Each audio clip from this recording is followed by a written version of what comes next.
স্বীকার কর নাইলে দয়া কর। কোথায় থেকে এসছো? বাংলাদেশ থেকে এসেছি। বাংলাদেশ। তো এই কোন সময় আইছো তুমি? সন্ধ্যার সময় এই কাঁটাতার দিয়া মানে কিভাবে আইছো? কাটা তার দিয়ে আমাকে পার করে দিয়েছে কি পার করে দিছে? ওই বাংলাদেশের লোক। আচ্ছা, কত টাকা নিছে তোমার থেকে? 10,500 টাকা। মানে ইন্ডিয়াতে ফসাই দেওয়ানের লিগা? জি। তো সেই জায়গার মধ্যে তো বিএসএফ থাকে, তো এই থাকার সত্ত্বে কিভাবে আইছো? পার করে দিয়েছে তো আমি।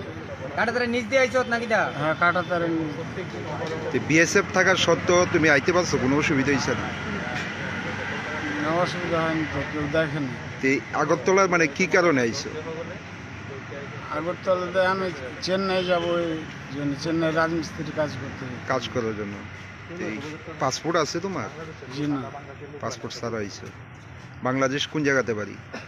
রাজশাহী বোদাগাড়ি পাই। নাম কি তোমার? হারুন। বয়স কত? বয়স 30 হবে। তুমি কি একাই আইছো না আর সঙ্গে আছে কেউ? আমি একাই আইছি।